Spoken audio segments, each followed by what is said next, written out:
नमस्कार, Dayanand online classes में आपका हार्दिक स्वागत है।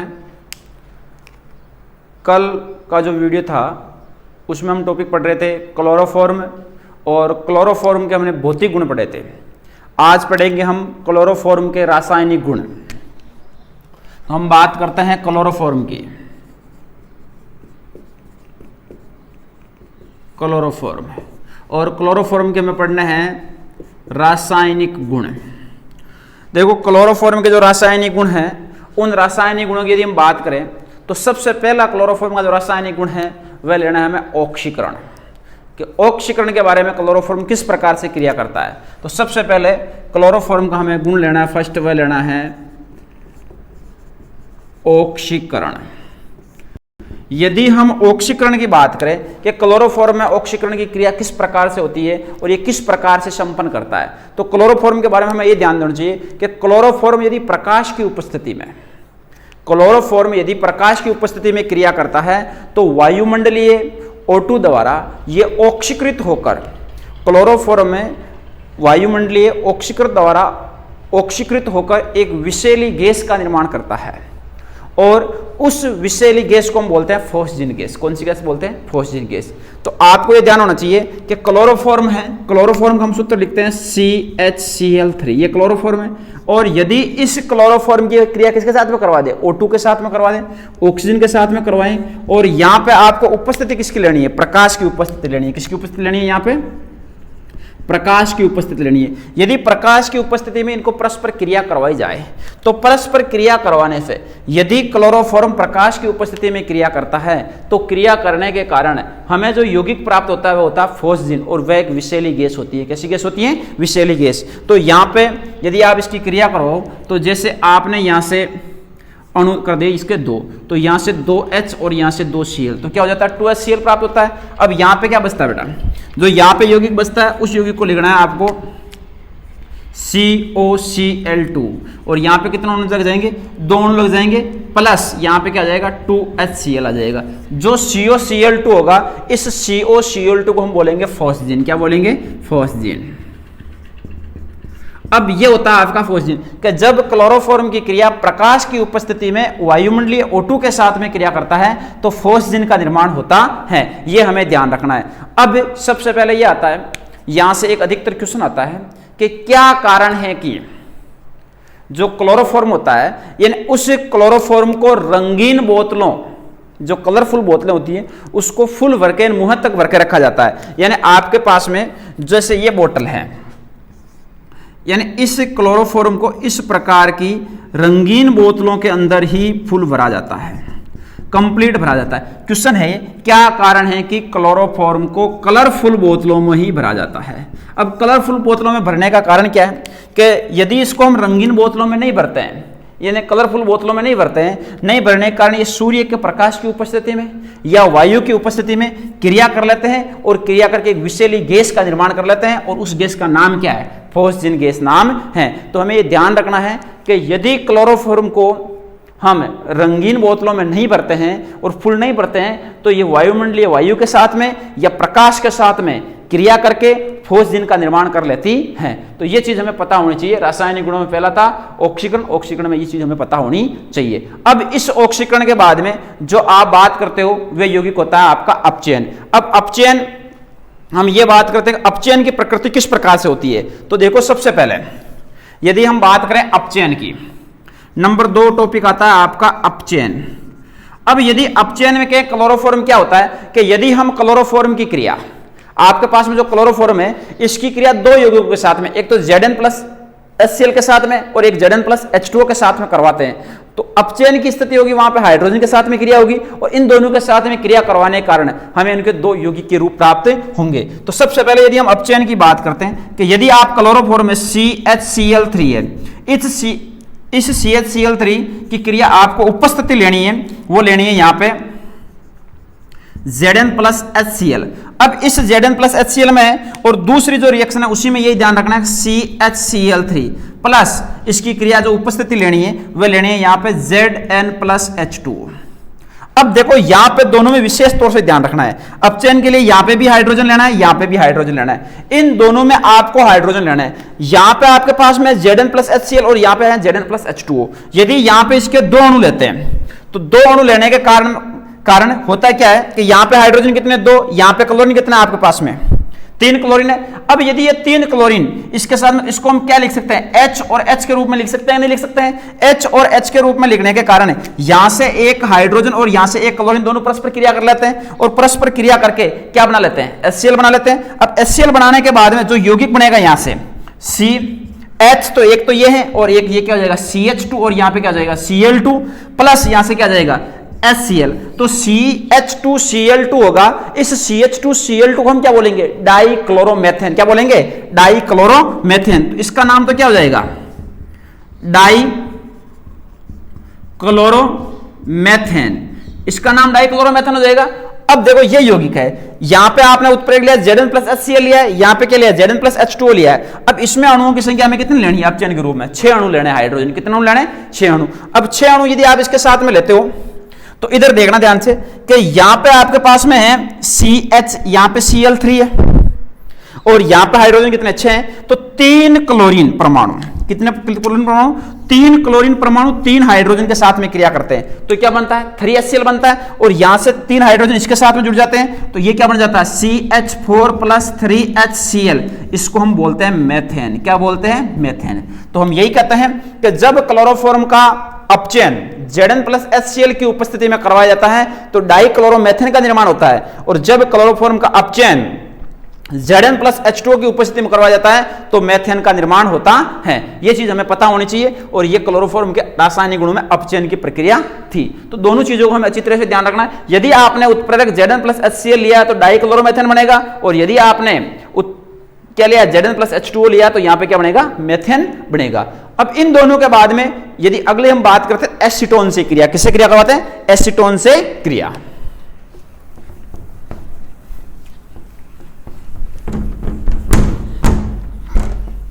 एसीटोन की क्रिया की हमें बात करनी है भाई, एसीटोन से ये क्रिया किस प्रकार से करते हैं। तो एसीटोन की क्रिया में क्या है कि यहां पे आपके पास में नंबर 3 है एसीटोन से क्रिया। अब एसीटोन आप लिख सकते हो उसको C double bond O CH3। अब यदि आपके पास में ये यौगिक दे रखा है, क्रिया किसे करवानी है, क्लोरोफॉर्म से CHCl3 से करवानी है। इसमें जो उत्प्रेरक लेना है वह लेना है आपको KOH। क्या लेना है, KOH। अब KOH के साथ में यदि क्रिया करता है, यदि एसीटोन की क्रिया क्लोरोफॉर्म के साथ में करवाते हैं तो क्लोरोफॉर्म के साथ में करवाने पर देखो बेटा कि यहां पे डबल बॉन्ड O है, यदि यहां से इस हाइड्रोजन को इसके साथ में प्रतिस्थापित कर दिया जाता है तो इसका यौगिक क्या बनता है, CH3 यहां से O सिंगल बॉन्ड H और यहां से क्या लग जाता है CCl3। ये यौगिक बनता है नहीं बनता है, और इस यौगिक को हम बोलते हैं क्लोरेटोन। क्या बोलते हैं, क्लोरेटोन। तो इस यौगिक का आपको नाम याद रखना भी रखना है, क्लोरेटोन का क्या नाम हो जाएगा, क्लोरेटोन। कि जब एसीटोन की क्रिया क्लोरोफॉर्म के साथ KOH की उपस्थिति में करवाई जाती है तो हमें क्लोरोटोन का निर्माण होता है। तो यह भी क्या है, क्लोरोफॉर्म का एक रासायनिक गुण था एसीटोन की क्रिया के रूप में। तो एसीटोन लिया, किसके साथ में करवा दी, क्लोरोफॉर्म के साथ करवा दी, उपस्थिति क्या ली, KOH की, क्या प्राप्त हो गया, क्लोरेटोन प्राप्त हो गया। अब जो क्लोरेटोन है, इस क्लोरेटोन के अन्य रूप के बाद हम बात करते हैं, वह करते हैं जल अपघटन से। किससे बात करते हैं, अगला पॉइंट, जल अपघटन। जल अपघटन से। अब यदि आप जल अपघटन की बात करते हो, आपको लेना है क्लोरोफॉर्म, और क्लोरोफॉर्म में आपको जल अपघटन के साथ में करवानी, कोई भी एक जल अपघटनीय यौगिक लेना, उसके साथ में यदि उसकी क्रिया करवाएंगे तो उसके साथ में क्रिया करवाने के दौरान हमें किस प्रकार से यौगिक प्राप्त होंगे, देखना ध्यान से कि CHCl यह आपके पास में क्लोरोफॉर्म है। अब इस क्लोरोफॉर्म की क्रिया करवा दो आप KOH के साथ में। यदि KOH के साथ में क्रिया करवाते हैं तो KOH के साथ में यदि इन दोनों की क्रिया करवाते हैं, ध्यान देना यहां पे क्लोरीन कितने, 3, यहां पे क्लोरीन पोटेशियम कितना, 1, इसके कितने अणु बना देते हैं, 3 अणु बना देते हैं। अब 3 अणु बनाने के बाद में यहां से ये यौगिक क्या बन जाता है, 3KCl बनता है नहीं बनता है, तो यहां पे आप माइनस में क्या लिख देना, 3KCl। अब यहां से क्या बचा, CH, OH कितने बचे? 3, OH OH OH प्लस जो OH OH की प्रकृति। अब इसमें यहां पे आपको सीधी सी क्रिया करवानी है और क्रिया में ये ध्यान देना है कि यदि यहां से एक H और यहां से OH मुक्त हो जाता है तो यहां से क्या माइनस हो जाता है? जल का अपघटन होता है, H2O मुक्त बाहर निकलता है, नहीं निकलता है, और H2O बाहर निकलने के बाद में यहां से क्या बचा? HC ऑक्सीजन ऑक्सीजन H, ये यौगिक बचा कि नहीं बचा? इसको हम क्या बोलते हैं? फॉर्मिक अम्ल बोलते हैं। क्या बोलते हैं? फॉर्मिक अम्ल। ये चीज समझ में आएगी नहीं आई? यदि हमें क्लोरोफॉर्म की क्रिया KOH के साथ में करवाते हैं तो इसका हाइड्रोक्साइड रूपायन प्राप्त होते हैं, और इसमें पुनः यदि हम जल के अणुओं का निष्कासन कर देते हैं, त्याग कर देते हैं, तो हमें क्या प्राप्त होता है? फॉर्मिक अम्ल प्राप्त हो जाता है। क्या प्राप्त होता है? फॉर्मिक अम्ल प्राप्त हो जाता है। तो ये हमें ध्यान रखना है भाई, फॉर्मिक अम्ल की प्रकृति किस प्रकार से प्राप्त होती है, तो इसी से ही आपके रूप में ये क्लोरोफॉर्म के रासायनिक गुण माने जाते हैं। अब जो इससे आगे आएगा नेक्स्ट, उसके बारे में हमें ध्यान देना है। क्लोरोफॉर्म के रासायनिक गुणों के बारे में हम अध्ययन कर रहे हैं। अब जो अगला टॉपिक है वह है नाइट्रीकरण। 5 नंबर क्या है? नाइट्रीकरण। नाइट्रीकरण में क्या है? सबसे पहले आपको लेना है क्लोरोफॉर्म CHCl3। अब क्लोरोफॉर्म की क्रिया हमें HNO3 के साथ में करवानी है। किसके साथ में करवानी? HNO3। या तो आप इसको ऐसे लिख दो HNO3, और यदि आप इसको ऐसे नहीं लिख रहे हो तो इसको आप अपघटित करके लिख सकते हो। क्या लिखोगे? HON double bond O। ऐसे लिख सकते हो, नहीं लिख सकते हो? यदि आप इसकी HNO3 के साथ में क्रिया करवाते हो तो HNO3 के साथ में क्रिया करवाने पर यहां पे ध्यान देना कि यदि ये HNO3 के साथ में क्रिया करता है तो जल इससे क्या हो जाता है? बाहर हो जाता है, अपघटित होता है। अब जल बाहर कहां से होता है कि यदि आपने यहां से OH लिया, यहां से इसका OH और यहां से H, तो ये क्या हो गया? H2 हो गया। अब H2O के बाद में यौगिक क्या बचा? यहां से क्या बचा? CL3, और यहां से क्या बचा? NO2 बचा कि नहीं बचा? अब इसको लिखना कैसे है? अब NO2 लिखना, यहां पे आपने लिख दिया इसको लिखने के रूप में कि C, ये लिख दिया। अब यहां पे क्या है? Cl3 है। अब Cl3 की प्रकृति में आप इसको ऐसे लिख सकते हो CCl3। अब क्या है? यहां से N से क्या जुड़ा हुआ है? डबल बॉन्ड में O, सिंगल बॉन्ड में क्या जुड़ा हुआ है? O।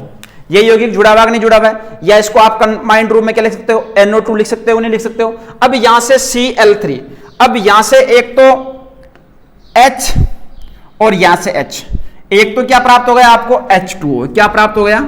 H2O, जल प्राप्त हो गया। और जल प्राप्त होने के बाद में जो ये यौगिक प्राप्त हुआ है, इस यौगिक को आपने ऐसे भी लिख सकते हो CCl3NO2 के रूप में भी लिख सकते हो, ये भी लिख सकते हो। इसका नाम क्या होता है? वह नाम होता है क्लोरोपिक्रीन। क्या नाम होता है?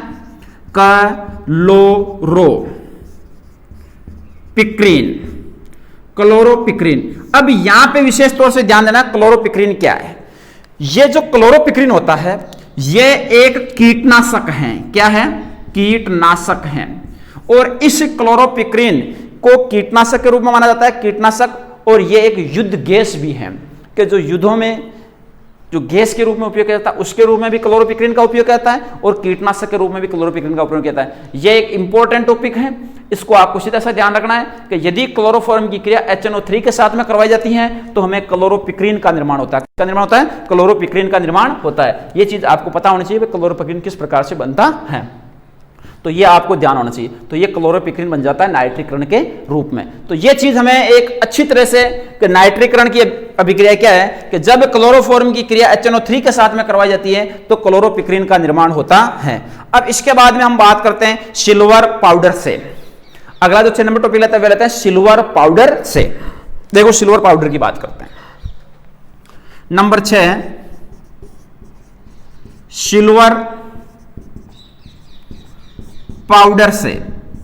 अब सिल्वर पाउडर के साथ में बात करते तो लिखना है आपको CHClClCl प्लस Ag, वापिस यहां पे CHClClCl। अब यदि आपके पास में क्लोरोफॉर्म है और क्लोरोफॉर्म की क्रिया में किसके साथ में करवानी है? सिल्वर पाउडर के साथ में करवानी है। तो यहां पे देखो 1 2 3 4 5 6 6 क्या हो गए, क्लोरीन हो गए, तो आपके पास में AgB कितना होना चाहिए, 6। तो ये जब दोनों परस्पर इस प्रकार से क्रिया करते हैं तो क्या बन जाता है, 6 AgCl बनता है, और यहां से क्या आता है, CH triple bond CH plus 6 AgCl। इसको हम क्या बोलते हैं, एल्काइन बोलते हैं। क्या बोलते हैं, एल्काइन। कि जब क्लोरोफॉर्म की क्रिया सिल्वर पाउडर के साथ में करवाई जाती है, जब क्लोरोफॉर्म की क्रिया सिल्वर पाउडर के साथ में करवाई जाती है तो हमें एल्काइन का निर्माण होता है। किसका निर्माण होता है, एल्काइन का निर्माण होता है। और एल्काइन के निर्माण होने की प्रकृति में ही हमें सिल्वर पाउडर के साथ में क्रिया करवाते हैं। अब इसके बाद में आता है आपका रायमंड टिमान अभिक्रिया। कौन सी अभिक्रिया आती है, रायमंड टिमान अभिक्रिया। अब उसको देखना ध्यान से, रायमंड टिमान अभिक्रिया क्या, 6 रासायनिक गुणों की रिएक्शन हो गई। अब अगली रिएक्शन लेते हैं हम रायमंड टिमान अभिक्रिया। रायमंड टिमान रिएक्शन इंपॉर्टेंट है, 7वां पॉइंट है कि रायमंड टिमान रिएक्शन क्या होती है। रायमंड टिमान रिएक्शन में आपको यह ध्यान रखना है कि सबसे पहले हमें लेना है फिनोल। क्या लेना है, फिनोल। और जो आपके पास में फिनोल होता है उस फिनोल की क्रिया या तो आप क्लोरोफॉर्म के साथ करा दो या किसी एल्कोहल या माध्यम करवा दो। यदि हम फिनोल की क्रिया एल्कोहल या क्लोरोफॉर्म के साथ करवाते हैं और वे दोनों की उपस्थिति KOH के साथ में करवाते हैं तो हमें सिलिसैलिक अम्ल का निर्माण होता है। और जो सिलिसैलिक अम्ल का निर्माण होता है उसी को हम क्या बोलते हैं, रायमंड टिमान अभिक्रिया बोलते हैं। तो हमें सबसे पहले यही ध्यान रखना है कि आपको लेना है क्लोरोफॉर्म। क्या लेना है, क्लोरोफॉर्म। तो देखो क्लोरोफॉर्म लो और उसकी क्रिया किसके साथ में करवा दो, फिनोल के साथ में। तो आपको पता है कि ये बेंजीन की रिंग होती है, इसके ऊपर OH जुड़ा हुआ है और प्रत्येक हाइड्रोजन के ऊपर, सॉरी प्रत्येक कार्बन के ऊपर एक एक क्या है, हाइड्रोजन है। तो ये फिनोल है। इस फिनोल की क्रिया हमें किसके साथ में करवानी है, क्लोरोफॉर्म के साथ में, CHCl3 के साथ में करवानी है, नहीं करवानी है। यदि इसके साथ में हम क्रिया करवाएंगे तो ध्यान देना कि यहां से H लेना है और यहां से क्या लेना है, आपको एक Cl लेना है। तो दोनों परस्पर लेने से आपके पास में यहां पे माइनस क्या हो जाएगा, HCl होगा कि नहीं होगा। यदि माइनस HCl हो जाता है तो बनने वाली जो इकाई होगी उसमें क्या लिखेंगे, यही रिंग लिखेंगे। और इस रिंग में यहां पे OH है, यहां से हाइड्रोजन हटा तो यहां पे क्या जाएगा, CH ClCl। ये आएगा कि नहीं आएगा। अब यदि ये दोनों आ जाते हैं और इन दोनों की जो प्रकृति है इनकी क्रिया यदि हम करवा देते हैं KOH के साथ में, किसके साथ में करवा देते हैं, KOH के साथ में, KOH के साथ में। यदि ये KOH के साथ में क्रिया करती है तो यहाँ पे Cl कितने, 2, यहाँ पे K कितना, 1। कितना अणु लेने होंगे आपको, 2 अणु लेने होंगे। और 2 अणु लेने के बाद में यहाँ पे क्या बना लेंगे, 2KCl बाहर हो जाएगा, नहीं हो जाएगा। तो यहाँ पे आप माइनस के रूप में क्या लिखोगे, 2KCl। क्या लिखोगे, 2KCl। अब 2KCl बाहर लिखा, अब यहाँ पे क्या बचा, फिनोल। ये फिनोल लिख दिया, यहाँ पे OH आया। अब यहाँ पे क्या है, CH। यहां से कितने OH आए, 2। कितने OH आए, 2।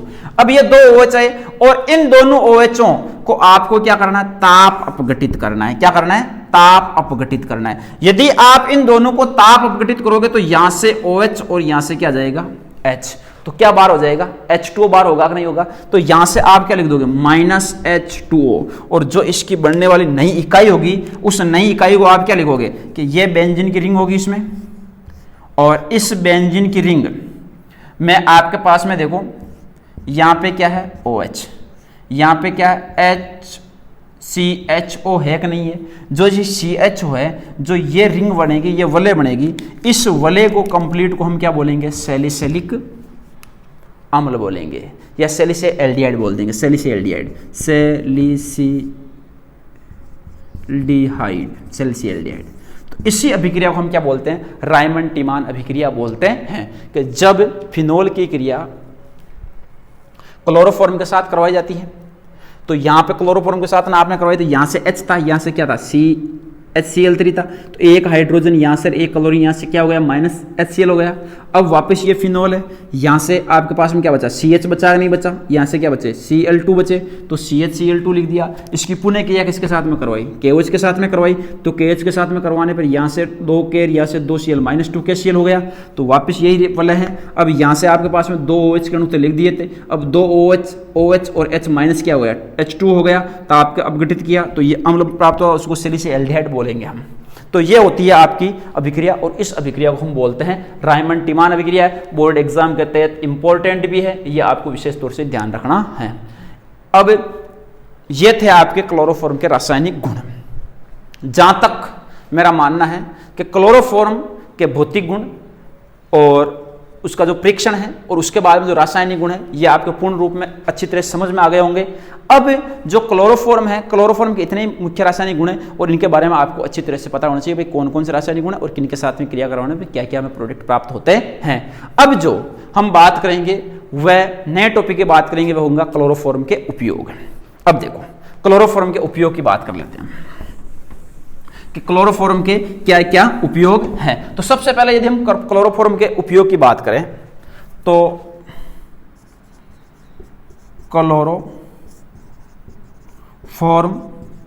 के उपयोग, सबसे पहले यदि हम कहेंगे भाई क्लोरोफॉर्म के क्या उपयोग है, क्लोरोफॉर्म का हम किन किन में उपयोग करते हैं, तो सबसे पहले क्लोरोफॉर्म का उपयोग करते हैं प्रशीतक के रूप में। किसके रूप में करते हैं? प्रशीतक के रूप में। क्लोरोफॉर्म का उपयोग होता है वह प्रशीतक के रूप में किया जाता है। किसके रूप में कहता है? प्रशीतक के रूप में किया जाता है। अब क्लोरोफॉर्म प्रशीतक के रूप में। नंबर 2 हम कहते हैं क्लोरोफॉर्म किस में काम आता है, तो क्लोरोफॉर्म निश्चितक के रूप में भी काम आता है, जिसको हम कहते हैं बेहोशी के रूप में भी क्लोरोफॉर्म काम आता है। यानी क्लोरोफॉर्म का उपयोग प्रशीतक के रूप में किया जा सकता है, निश्चितक के रूप में किया जा सकता है, विलायक के रूप में किया जा सकता है, या आपने 2 भी यौगिक बनाए थे, एक तो क्लोरोटोन बनाया था और एक क्लोरोपिक्रिन बनाया था, उनके यौगिकों के निर्माण में किया जाता है। तो सबसे पहले हम लिख सकते हैं क्लोरोफॉर्म में इसका उपयोग प्रशीतक के रूप में किया जाता है। नंबर 2 निश्चेतक के रूप में। नंबर 3 विलायकों के रूप में। और नंबर 4 क्लोरोपिक्रिन। एक तो क्लोरोपिक्रिन था और एक दूसरा आपके पास में क्या यौगिक था, उसका नाम आपने क्या बोला था? क्लोरोटोन। उन दोनों के निर्माण में तो आप ये लिख सकते हो क्लोरोपिक्रिन व क्लोरोटोन के निर्माण में। तो ये 4 मुख्य इसके उपयोग है और इन चारों उपयोगों को आपको ध्यान रखना है कि सबसे पहले हम ये कहेंगे कि क्लोरोफॉर्म का उपयोग प्रशीतक के रूप में कर सकते हैं। नंबर 2 कहेंगे निश्चितक के रूप में कर सकते हैं। नंबर 3 कहेंगे विलायक के रूप में कर सकते हैं। उसके बाद में क्लोरोपिक्रिन या क्लोरोटोन के रूप में भी क्लोरोफॉर्म का उपयोग किया जा सकता है। तो ये 4 मुख्य बिंदु हैं, इन चारों बिंदुओं को आपको विशेष तौर से ध्यान रखना है। अब क्लोरोफॉर्म के बाद में जो हम नेक्स्ट टॉपिक की बात करते हैं वह टॉपिक आता है आपके पास में जो यौगिक है आपके पास में सामान्यतः हम बात करेंगे आयोडोफॉर्म की। किसकी बात करेंगे? आयोडोफॉर्म की। अब आयोडोफॉर्म जिस प्रकार से क्लोरोफॉर्म था उसी प्रकार से कौन होता है? आयोडोफॉर्म पाया जाता है। तो यहां तक किसी को प्रॉब्लम नहीं होनी चाहिए। अच्छी तरह से एक बार पूरे को देख लेना, एक बार समझना, उसके बाद में हम बात करेंगे नए टॉपिक की आयोडोफॉर्म की। देखो आयोडोफॉर्म के बारे में बात करते हैं क्लोरोफॉर्म के बाद में।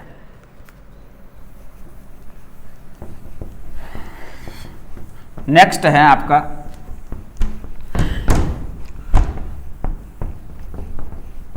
उसका नाम है आयोडोफॉर्म।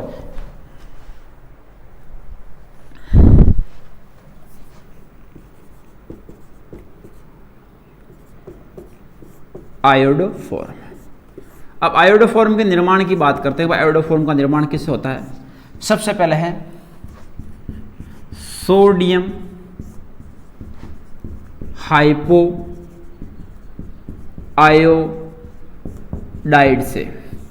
यदि हम बात करें भाई आयोडोफॉर्म है और आयोडोफॉर्म के निर्माण की बात करें तो सबसे पहला था सोडियम हाइपो आयोडाइड से। यदि आपके पास में एल्कोहल है या एल्कोहल का दूसरा रूप कीटोनी रूप हो सकता है, एल्कोहल हो सकता है। यदि हम एल्कोहल या कीटोन की रिएक्शन NaOH के साथ में I2 की उपस्थिति में करवाते हैं तो हमें किसका निर्माण होता है? आयोडोफॉर्म का निर्माण होता है। तो इसके आयोडोफॉर्म के निर्माण में हम ये कह सकते हैं कि उसका हाइड्रोक्साइड भी आयन होना चाहिए या I2 के साथ में अभिक्रिया होनी चाहिए। तो जिस प्रकार से हमने क्लोरोफॉर्म का निर्माण किया था उसी प्रकार से हमने किसको निर्माण करना है? आयोडोफॉर्म का निर्माण करवाना है। और आयोडोफॉर्म के निर्माण में हमें सबसे पहले यह देखना है कि इसके निर्माण के प्रक्रम कौन कौन से होते हैं और किन किन प्रकार से उनका निर्माण करना है। तो हमें स्टेप बाय स्टेप चलना है। सबसे पहले फर्स्ट स्टेप लेते हैं हम,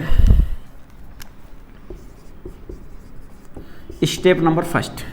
अब स्टेप नंबर फर्स्ट में क्या है? स्टेप नंबर फर्स्ट की बात करेंगे भाई सोडियम हाइपोआयोडाइड से। तो सोडियम हाइपोआयोडाइड की हम बात करेंगे भाई आपने लिया NaOH प्लस इसकी क्रिया किसके साथ में करवाई, I2 के साथ में।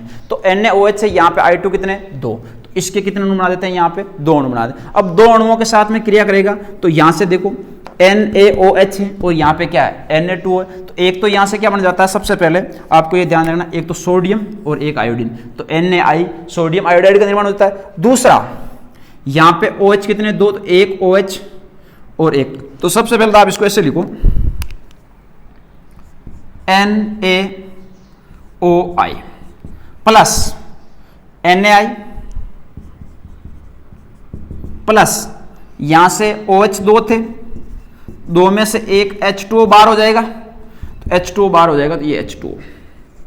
अब यहां पे ध्यान देना थोड़ा सा कि आपने लिखा NaOH, अब यहां पे क्या लिखा आपने I और I। अब सबसे पहले ये यौगिक है, अब इसके कितने रूप है 2, तो 2 रूप हैं, तो एक सोडियम और एक आयोडीन, सोडियम आयोडाइड। दूसरा एक 2 हाइड्रोजन पूरे, एक ऑक्सीजन H2O। अब यहां से कितना बचा, एक ऑक्सीजन बचा, यहां से एक सोडियम बचा, एक ये, तो ये क्या हो जाएगा NaOI, तो ये सोडियम हाइपोआयोडाइड का निर्माण हो जाएगा। अब जब फर्स्ट स्टेप की ये बात हो गई, अब सेकंड स्टेप में बात करते हैं, तो हम ये कह सकते हैं स्टेप नंबर सेकंड में STE, स्टेप नंबर सेकंड में आपको क्या लेना है कि जो आपके पास में सोडियम हाइपोआयोडाइड है, यदि सोडियम हाइपोआयोडाइड की क्रिया हम एल्कोहल के माध्यम में करवाते हैं, चाहे वह एथिल एल्कोहल है चाहे मेथनॉल है, उनके किसी के रूप में करवाते हैं, जैसे आपने यहां पे ले लिया CH3CH2OH और इसकी क्रिया आप करवा दो NaOI के साथ। यदि इन दोनों की परस्पर हम क्रिया करवाएंगे तो क्रिया करवाने के तहत देखो यहां से तो आपके पास में CH3CH2OH NaOI है। अब इनके जो रूप बनेंगे, पहला रूप तो यहां पे देखना NaOI है, तो यहां से एक ऑक्सीजन आ रहा है। अब सबसे पहले तो ये जो यौगिक के रूप हैं, इन यौगिक के रूपों में आपको इनके अणुओं की संख्या पर निर्भर करना है कितने इनके अणु लेने हैं। तो सबसे पहले तो हम लिखते हैं इसको CH3CHO एल्डिहाइड ग्रुप में। अब यहां से क्या था H2 और यहां से क्या था एक O, तो इसको क्या लिख दिया आपने H2 प्लस क्या बचा Ni, तो ये आपके एल्डिहाइड रूप है कि नहीं है, CH3CHO है कि नहीं है। अब यदि आप CH3CHO की अगले स्टेप में बात करोगे, स्टेप नंबर 3 में क्या है CH3CHO। अब इसकी क्रिया पुनः किसके साथ में करवानी है आपको, NaOI के साथ में करवानी, सोडियम हाइपोआयोडाइड के साथ में करवानी। अब यदि सोडियम हाइपोआयोडाइड के साथ में करोगे तो यहाँ पे हाइड्रोजन कितने 3, यहाँ पे आयोडीन कितना है 1, इसको कितने से गुणा कर दो 3 से, तो ये 3 हाइड्रोजन इसके स्थान पर प्रतिस्थापित हो जाएंगे नहीं हो जाएंगे, तो इसको क्या लिखेंगे हम CI3CHO। अब यहां से Na है, अब जो Na है इस Na को रूप में हम ये क्या कहेंगे, यहां से OH, यहां से 3 हाइड्रोजन इसके साथ में जोड़ दो इस यौगिक के साथ में आप, तो यहां से क्या बन जाएगा 3NaOH। भाई 3 तो ये हाइड्रोजन है और यहां से NaO कितने अणु 3 अणु है, तो क्या बन जाएगा 3NaOH प्लस यहां से क्या आया C, यहां से आयोडीन कितने 3 I3 और यहां से क्या आ जाएगा CHO। ये यौगिक आएगा नहीं आएगा। अब यदि यह आपके पास में यौगिक आता है CI3CHO यौगिक आता है और CI3CHO यौगिक की क्रिया अपने किसके साथ में करवाते हो, NaOH के साथ में करवाते हो। किसके साथ में करवाते हो, NaOH के साथ में। तो हमें क्या प्राप्त होता है, आयोडोफॉर्म प्राप्त होता है। देखते हैं हम अगले स्टेप में क्या होता है। देखें स्टेप नंबर 4 क्या कहता है कि CI3CHO प्लस NaOH। यदि ये दोनों परस्पर आपस में क्रिया कर रहे हैं कि भाई यहां पे आपके पास में क्या है CI3CHO है और इसके बाद में क्या है NaO है, तो इन दोनों की परस्पर क्रिया करवाने के तहत हमें जो यौगिक प्राप्त करना है, उस यौगिक की हमें बात करनी है, हमें कौन सा यौगिक प्राप्त हो सकता है। तो यौगिक के रूप में देखो यहां से तो इसका अपघटन हो जाएगा कि NaO क्या हो जाएगा, इसे टूट के अलग हो जाएगा और इधर क्या बचेगा आपके पास में CHO बचेगा। तो इसको तो आप क्या लिख सकते हो CHI3 लिख सकते हो, नहीं लिख सकते हो।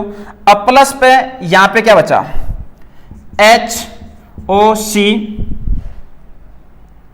HOCONA, ये यौगिक लिखोगे और इस यौगिक को आप ऐसे लिख दो, चाहे इसको आप ऐसे लिखना, इसको लिखने में ऐसे लिखेंगे C डबल बॉन्ड O, इस रूप में लिखेंगे। तो अब आपके पास में ये यौगिक हुआ है, इस यौगिक को हम क्या बोलेंगे? आयोडोफॉर्म बोलेंगे। क्या बोलेंगे? आयोडोफॉर्म। तो ये एक आयोडोफॉर्म के निर्माण की स्टेप बाय स्टेप पद है कि सबसे पहले आपको NaO से लेना है, I2 के साथ में करवानी है, सोडियम हाइपोआयोडेट प्राप्त करना है, इसकी क्रिया एल्कोहल के माध्यम में करवानी है, तो एल्डिहाइड रूप प्राप्त होगा। एल्डिहाइड ग्रुप वापस इसके साथ में करवाएंगे तो भी ट्राई आयोडोफॉर्म के एल्डिहाइड रूप प्राप्त होगा, और इसकी क्रिया पुनः आप NaOH के साथ में करवाओगे तो आयोडोफॉर्म का निर्माण हो जाएगा। तो ये चीज हमें विशेष तौर से ध्यान रखनी है, भाई आयोडोफॉर्म का निर्माण की प्रकृति किस प्रकार से होती है। तो ये एक आयोडोफॉर्म निर्माण करने की पूर्ण विधियां हैं, पूर्ण स्टेप बाय स्टेप पद आपको दे रखे होते हैं। अब हमें देखना है कि जो आयोडोफॉर्म होता है, इस आयोडोफॉर्म के भौतिक गुण क्या क्या होते हैं। तो आयोडोफॉर्म के हम भौतिक गुणों की भी बात कर लेते हैं कि आयोडोफॉर्म के भौतिक गुण कौन कौन से हैं। यहां तक सबको समझ में आ गया होगा। एक बार इजी वे में थोड़ा सा वीडियो को धीरे करके प्रत्येक पॉइंट को देख लेना, समझ में आ जाएगा।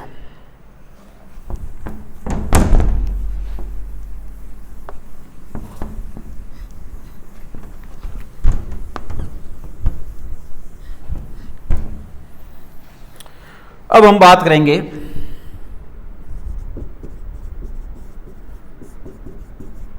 भौतिक गुण कि आयोडोफॉर्म के मुख्यतः भौतिक गुण कौन कौन से हैं। यदि हम आयोडोफॉर्म के मुख्यतः भौतिक गुणों की बात करें तो आयोडोफॉर्म एक पीले रंग का ठोस होता है, कि ये एक आयोडोफॉर्म एक पीले रंग का ठोस होता है, ये इसका भौतिक गुण है, एक भौतिक स्ट्रक्चर है। तो और दूसरा ये कह सकते हैं ये क्लोरोफॉर्म से अधिक क्रियाशील होता है। तो सबसे पहले तो हम लिखेंगे कि आयोडोफॉर्म होता है, आयोडोफॉर्म पीले रंग का ठोस होता है। आयोडोफॉर्म पीले रंग का ठोस होता है। नंबर 2 चीज कि आयोडोफॉर्म किस प्रकार की प्रकृति होती है, तो ये क्लोरोफॉर्म से अधिक क्रियाशील होता है। आयोडोफॉर्म होता है, क्लोरोफॉर्म से क्या होता है? अधिक क्रियाशील होता है। और नंबर 3 लिखते हैं कि जल में अविलय होता है, जल में अविलय होता है। और नंबर 4 कहते हैं कि ये कार्बनिक विलायकों में, कार्बनिक विलायकों में विलय होता है। अब ये तो थे आयोडोफॉर्म के मुख्यतः भौतिक गुण। क्या आयोडोफॉर्म होता है, ये एक पीले रंग का ठोस होता है। इसके बाद में कहते हैं क्लोरोफॉर्म से अधिक क्रियाशील होता है। इसके बाद में कहते हैं जल में अविलय होता है। और इसके बाद में कहते हैं कार्बनिक विलायकों में विलय होता है। तो ये आयोडोफॉर्म के मुख्यतः भौतिक गुण है। अब हम यदि बात करेंगे भाई आयोडोफॉर्म का हम परीक्षण किस प्रकार से कर सकते हैं, तो उस परीक्षण की हम बात कर लेते हैं। आयोडोफॉर्म का परीक्षण कैसे किया जा सकता है।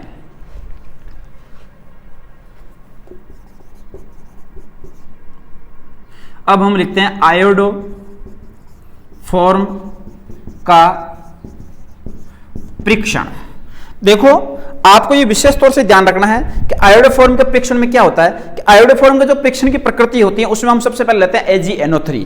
और जब हम AgNO3 विलयन के साथ क्रिया करवाते हैं पीले रंग के रूप में, तो ये पीले रंग देता है। यदि AgNO3 है, आपके पास में जो यौगिक दे रखा है, यदि हम आयोडोफॉर्म की AgNO3 विलयन के साथ में क्रिया करवाते हैं, यानी जो आयोडोफॉर्म है उसकी हम क्रिया AgNO3 विलयन के साथ में करवाते हैं, तो ये पीले रंग का Agi का अवक्षेप देता है, क्योंकि यह सामान्य ताप पर कैसा होता है, अपघटित होकर I2 मुक्त करता है। तो ये चीज हमें सिंपल सी ध्यान रखनी है कि यदि हम आयोडोफॉर्म को AgNO3 के साथ में, यदि हम आयोडोफॉर्म को AgNO3 के साथ में क्रिया करवाते हैं तो ये पीले रंग का Agi अवक्षेप देता है, क्योंकि जो आपके पास में सामान्य यदि प्रकृति की बात करें तो ये अपघटित होकर कौन सी मुक्त करता है, I2 को मुक्त करता है। तो ये हमें सामान्यतः आयोडोफॉर्म के परीक्षण के बारे में ध्यान रखना है। और अब इसमें जो अगला टॉपिक है वह लेते हैं हम कार्बन टेट्राक्लोराइड CCl4।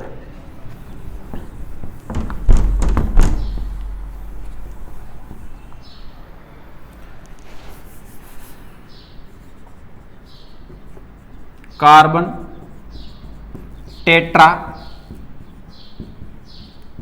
क्लोराइड, इसको हम लिखते हैं CCl4। अब देखो जो कार्बन टेट्रा क्लोराइड है, सबसे पहले हम कार्बन टेट्रा क्लोराइड के निर्माण की विधियों की बात करते हैं। कार्बन टेट्रा क्लोराइड के निर्माण की विधियां कौन कौन सी है, उनका किस प्रकार से हमें निर्माण करना है। निर्माण विधि कार्बन टेट्राक्लोराइड के निर्माण की विधि। अब इस कार्बन टेट्राक्लोराइड के निर्माण की विधि में सबसे पहले हमें जो कार्बन टेट्राक्लोराइड का निर्माण करना है उसके बारे में यह देखना है, क्लोरोफॉर्म का क्लोरीनीकरण करना है। क्या करना है? क्लोरोफॉर्म का क्लोरीनीकरण। क्लोरोफॉर्म का क्लोरीनीकरण।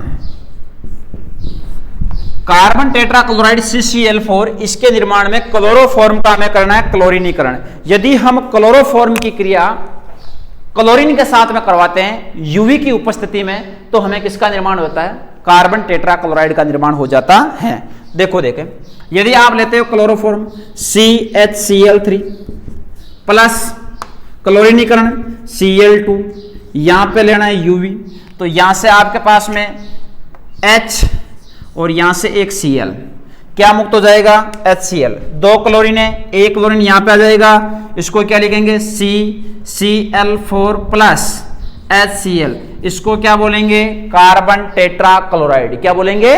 Carbon tetrachloride. जब क्लोरोफॉर्म की क्रिया यूवी की उपस्थिति में Cl2 के साथ करवाई जाती है तो हमें कार्बन टेट्राक्लोराइड का निर्माण होता है। नंबर सेकंड ये कहते हैं कि कार्बन डाइसल्फाइड के क्लोरीनीकरण से, कार्बन डाइसल्फाइड के कार्बन डाइसल्फाइड के क्लोरीनीकरण से। अब कार्बन डाइसल्फाइड के क्लोरीनीकरण से क्या है कि कार्बन डाइसल्फाइड क्या होता है? ये जो आपके पास में CH2 होता है, यदि उस CH2 की क्रिया हम Cl2 के साथ में करवाते हैं तो हमें क्या प्राप्त होता है? CCl4 प्राप्त होता है। अब यहां पे आपने लिखा CS2 प्लस Cl2, यहां पे उत्प्रेरक लेना है आपको AlCl3। अब यहां से आपने AlCl3 उत्प्रेरक ले लिया, तो अब हमें यह प्राप्त क्या करना है कि यदि यहां पे क्या CH2 है और इस CH2 की क्रिया इनके साथ में करवानी है, तो यहां पे आपके पास में जो यौगिक के रूप है उस यौगिक के रूप में आपने यहां पे लिख दिया 3। तो अब देखो यहां से C 3 दूनी 6, 6 में से 4 है तो क्या बचा? Cl4 प्लस यहां से S कितने? 2 और Cl कितने? 2। तो क्या जाएगा? इसका जो यौगिक के रूप है उस यौगिक के रूप में हम क्या लिख देंगे? S2Cl2। क्या लिख देंगे? S2Cl2। तो ये आपके पास में कार्बन टेट्राक्लोराइड का निर्माण हो जाएगा। अब कार्बन टेट्राक्लोराइड का निर्माण होने पर हम ये लिखेंगे कि पहला तो था क्लोरोफॉर्म से क्लोरीनीकरण द्वारा, दूसरा है कार्बन डाइसल्फाइड के क्लोरीनीकरण द्वारा। अब केवल और केवल हमें कार्बन टेट्राक्लोराइड के भौतिक गुण देखना है। जो 2-4 भौतिक गुण उनको हम देख लेते हैं और उसके उपयोग देख लेते हैं, उसके बाद में ये आपका टॉपिक क्लियर हो जाएगा। अब देखो, सबसे पहले हम भौतिक गुणों की बात करते हैं। भौतिक गुण है, देखो जो भी कार्बन टेट्राक्लोराइड इसके भौतिक गुण क्या होते हैं? ये सबसे पहले हम ये कहते हैं कि ये रंगीन होता है। कैसा होता है? रंगीन होता है, यानी इसका कोई भी कलर नहीं होता है। दूसरी चीज ये कहते हैं ये मधु, जो मधुर गंध होती है उसके रूप में होता है। कैसा होता है? मधुर गंध के रूप में, मधुर गंध के रूप में होता है। ये रंगीन होता है, मधुर गंध के रूप में होता है। दूसरा चीज हम ये कहते हैं ये वाष्पशील द्रव्य भी होता है। कैसा होता है? वाष्पशील द्रव्य भी होता है। नंबर 1 पॉइंट हो गया कि ये रंगीन होता है, मधुर गंध युक्त होता है, वाष्पशील द्रव्य होता है। नंबर 2 कहते हैं ये अज्वलनशील द्रव्य है। कैसा है?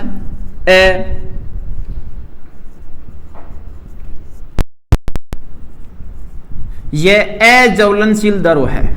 ठीक है, तो हम ये कह सकते हैं कि ये रंगीन होता है, मधुर गंध युक्त होता है, वाष्पशील द्रव्य होता है, और ये अज्वलनशील क्या होता है? द्रव्य होता है। और इसका हम सामान्यतः अज्वलनशील द्रव्य हैं। इसके बाद में हम ये कह सकते हैं कि ये जल में क्या होता है? जल में अविलय होता है। कैसा होता है? अविलय होता है।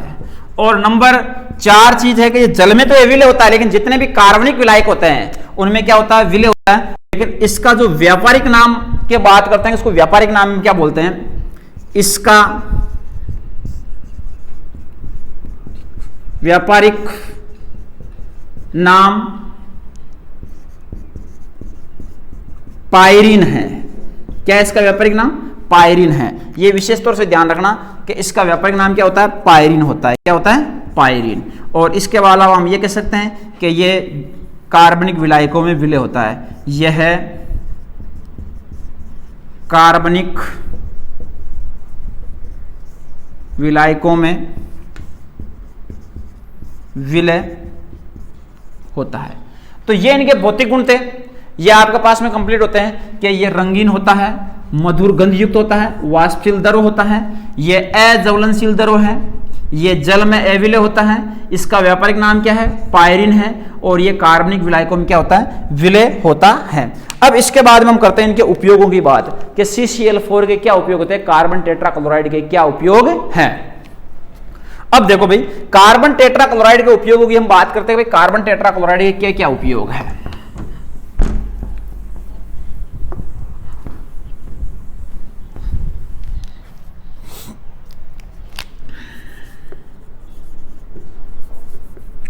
CCl4 के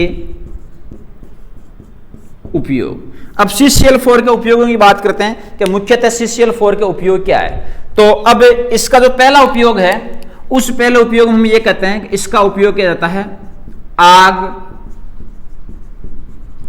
बुझाने में, यानी कार्बन टेट्राक्लोराइड का उपयोग आग बुझाने में किया जाता है। नंबर 2 ये कहते हैं कि कार्बन टेट्राक्लोराइड है, इसका उपयोग निर्जल धुलाई में किया जाता है, निर्जल धुलाई में किया जाता है कि कार्बन टेट्राक्लोराइड है, इसका उपयोग निर्जल धुलाई के रूप में भी कर सकते हैं। इसके अलावा हम ये कह सकते हैं कि फ्रियोन और सैलिसिलिक अम्ल है, इनके निर्माण में भी कार्बन टेट्राक्लोराइड का निर्माण किया जाता है। तो ये आपका लास्ट था, और इसको हम कह देते हैं कि इसका उपयोग फ्रियोन और सैलिसिलिक अम्ल के रूप में किया जाता है। ये आपका टॉपिक कंप्लीट होता है, और इस टॉपिक में हमें आयोडोफॉर्म, CCl4, क्लोरोफॉर्म तीनों के बारे में पढ़ा है। अब एक बार आप इन दोनों टॉपिकों को अच्छी तरह से देखना, कोई भी प्रॉब्लम हो तो जरूर बताना, और इन तीन टॉपिकों को अच्छी तरह से हमें जानना था, और हमने प्रत्येक को क्रमबद्ध तरीके से देख लिया है। अब जो कल का जो नया टॉपिक आएगा वह आएगा आपका, यह हेलो एल्केन था, इस किताब का जो आधा पार्ट था हेलो एल्केन टॉपिक का वह कंप्लीट होता है, और कल जो हमारा टॉपिक आएगा वह आएगा हेलो एरीन। क्या आएगा? Hello arene. आज के लिए इतना ही, धन्यवाद।